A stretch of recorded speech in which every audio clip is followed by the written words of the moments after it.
Assalamualaikum warahmatullahi wabarakatuh dan salam sejahtera. Buli merupakan isu yang tidak asing lagi dalam kalangan rakyat Malaysia berikutan beberapa kes yang pernah mendapat perhatian media sebelum-sebelum ini. Buli didefinisikan sebagai mempermain-mainkan seseorang dengan tujuan menggertak atau menakutkan mangsa buli. Gejala ini boleh terjadi dalam dua bentuk, iaitu secara emosi atau secara fizikal. Ia biasanya melibatkan dua pihak, iaitu pihak yang membuli serta pihak yang dibuli. Terdapat beberapa kes buli yang mengakibatkan mangsa mengalami gangguan emosi yang teruk, malah terdapat kes yang melibatkan kematian. Ini telah membuahkan kebimbangan dalam hati ibu bapa, pihak sekolah serta masyarakat sendiri. Justeru, gejala ini tidak boleh dipandang enteng dan memerlukan solusi tertentu bagi mencegah kes ini daripada berulang. Sebelum mencari penyelesaian kepada masalah ini, kita perlu terlebih dahulu mengkaji dan memahami punca mengapa berlakunya gejala tersebut agar solusi terbaik dapat diperolehi.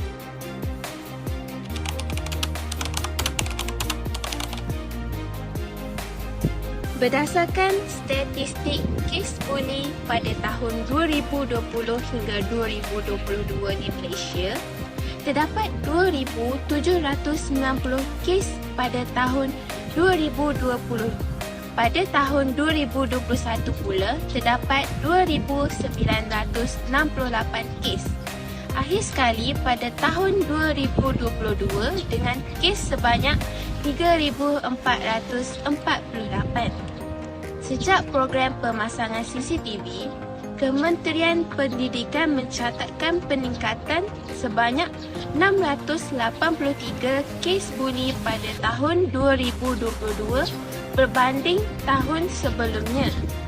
Terdapat satu tinjauan dikenali sebagai Survey Children for Care yang dilakukan oleh UNICEF. Berdasarkan tinjauan tersebut, terdapat 20,000 responden kanak-kanak berumur 18 tahun ke bawah. Dari 20,000 kanak-kanak tersebut, terdapat 8 daripada 10 mempunyai pengalaman buli dan 70% pula pernah menyaksikan rakan menjadi bahan gelak kerana rupa paras, pemakaian dan perbawaan. Kajian kesihatan mental Kebangsaan 2019 mengatakan bahawa terdapat 10% daripada 5.5 juta belia Malaysia pernah terfikir untuk membunuh diri. Selain itu, 1 daripada 5 anak muda mengalami kemurungan dan 1 daripada 10 remaja pula berhadapan masalah tekanan perasaan disebabkan menjadi mangsa buli.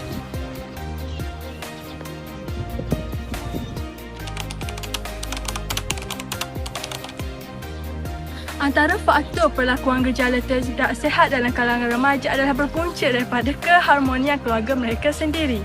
Bak kata peribahasa Melayu, bapa borek anak rintik, yang bermaksud tauladan ibu dan bapa membentuk kepribadian anak-anak mereka. Kekurangan kasih sayang atau perhatian apabila di rumah akan memberikan tekanan kepada seseorang anak muda dan mereka tiada tempat mengadu dan kemahuan untuk melepaskan tekanan disalurkan dengan membuli pelajar lain. Selain itu, punca gejala buli ini berlaku dalam kalangan masyarakat kita di peringkat remaja adalah disebabkan pengaruh televisyen dan media massa.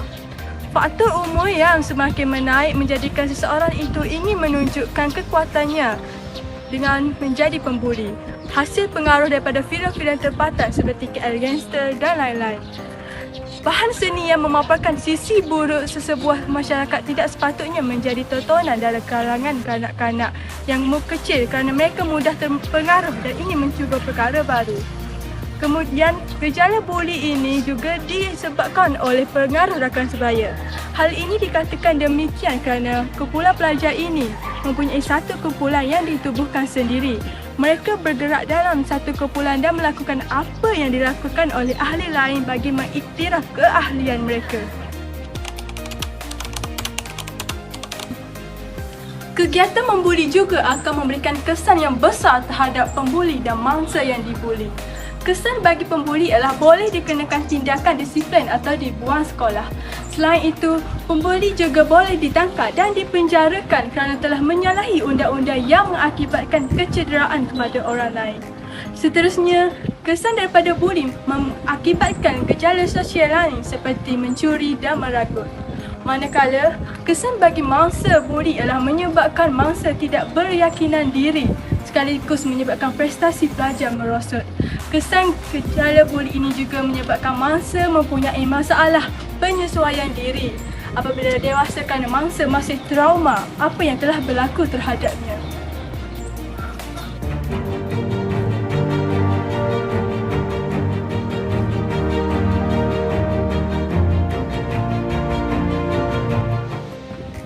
Di Kuala Selangor pula, seorang pelajar lelaki sesi petang Sekolah Menengah Kebangsaan SMK Puncak Alam di sini dipercayai menjadi mangsa buli yang sadis apabila lututnya didakwa dipukul pelajar senior sehingga berlubang dan terdedah isi dalam. Selain itu, dia juga mengalami pencederaan di bahagian muka serta gigi.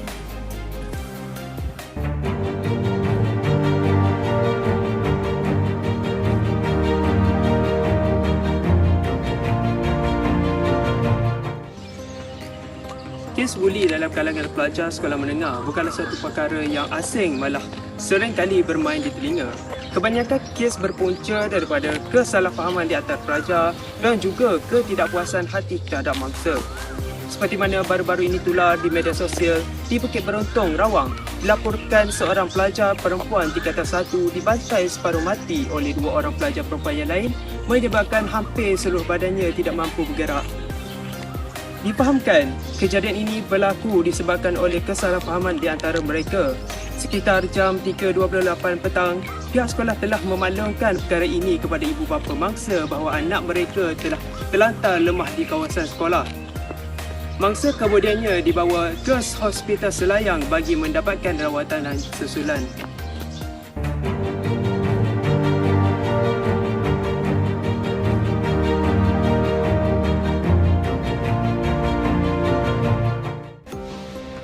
Baru-baru ini tular satu video yang memaparkan kejadian buli yang dipercayai berlaku di sebuah sekolah menengah di Kuala Langat. Dalam video yang berdurasi 13 saat itu, seorang mangsa telah dikerumuni oleh beberapa pelajar di tandas sekolah. Apa yang lebih menjadikan ialah apabila salah seorang pelajar yang membuli bertindak melepaskan tumbukan ke arah muka mangsa. Mangsa berusia 13 tahun telah dipukul hingga mengalami kecederaan di pipi oleh 3 pelajar lelaki semasa berada di sekitar kawasan Banting.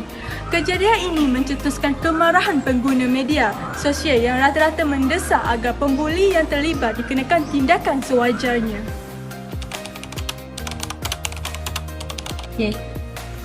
Tidak dapat diragukan lagi bahawa kes buli akan memberi impak yang amat dahsyat terutamanya terhadap mangsa.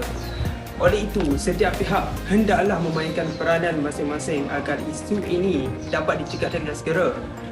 Ibu bapa merupakan golongan yang paling rapat dan juga merupakan pembentuk sasiah pelajar sejak kecil lagi.